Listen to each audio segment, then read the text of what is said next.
Are you looking to save the galaxy with your friends? The battle stations, roll for initiative. This is the Star Wars Armada RPG Rulebook. Star Destroyer standing by. Greetings, Exalted Ones. My name is Admiral Foxman. For the past 6 years, I have loved Armada, through its ups and downs. However, I've always wanted to have an RPG system that kind of makes it more readily available while still bringing what Armada brought to the tabletop to other players. Thus, I've created my own Star Wars Armada RPG Rulebook. This is not directly a campaign per se, but a way to translate Armada into a D20 based system that shakes up upgrades and damages a little bit. Health, defense tokens, and shields work about as you'd expect. However, ships now have keywords that fit in line with different titles, different upgrades, abilities, and different lore accurate details to each ship.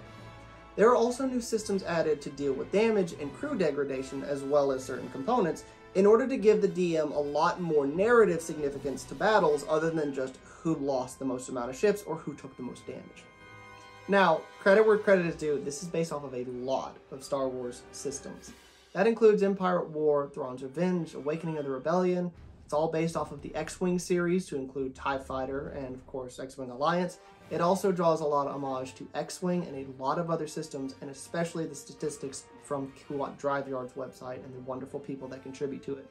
Because of that, some changes have been made in order to make it more seamless with all of those aspects. Here's some of the major changes for ships. There are now multiple primary weapon types, including turbo lasers that attack at long range, ion and laser cannons which attack at medium, and point defense guns and ordnance that attack at close range. There are now multiple ship classes to show the different varieties of ships represented in Star Wars. You have crews that have certain experiences that represent different actions that your ship can now take. There are new maneuvering rules that have familiar maneuverability, as well as ramming and evading rules that further emphasize the new ship's sizes and speeds.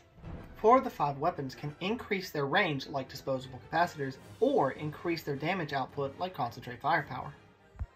Ordnance is either fired or launched, with the new rules making launched ordnance a token with a tracking arc that moves every round. Torpedoes and missiles have certain benefits and detriments because of this. Support and weapon teams are meant to feel familiar, but have been altered to meet the game's scope. It is up to the GM to allow certain teams for the party.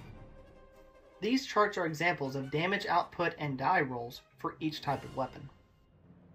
Now to take a look at some of the major squadron changes. All fighters move and shoot, giving new engagement and opportunity attack rules. Squadrons now have evasion values that can now decrease the amount of damage they receive.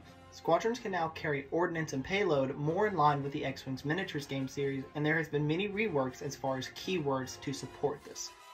Currently, the sheet is an Excel file that has over 300 ships and 150 squadrons on it, with stats from Armada, Kuat Driveyards, some of my own extrapolations, and other community materials. This is the basic overlay sheet that gives you how to use each sheet in the Excel file. This is the ship sheet that gives you all the information of your ship, as well as your crews on board and your squadrons, and everything you would need as a general player. I've spent many months getting everything to feel right, but also feel natural and go deeper into actual things to consider as a ship commander in the Star Wars universe. My objective was the only materials you need are your computer, your ship, 3D20s, a range ruler, and maybe some extra dice. Thus far, that is working, and the campaign I'm running is helping shape the rules, but I'd love community input once I release more content.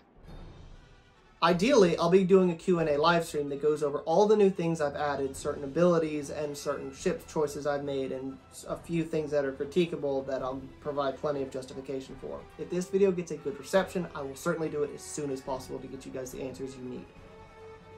I'd like to make a shout out to a lot of people who are part of the genesis of this project. Krabok, for having such an amazing passion for this game and bringing me in. That Rob Human, for hosting Kuat Driveyard's website and all of the wonderful people who contribute to that. I'd like to thank Mel's Miniatures, Onil Creations, and Utah Games for all the wonderful miniatures you provide and all the hard work you do. I'd also like to thank my wife, who has put up with me and my addiction of this game to even make this RPG in the first place. Thank you all for listening to this broadcast, and may the Force be with you.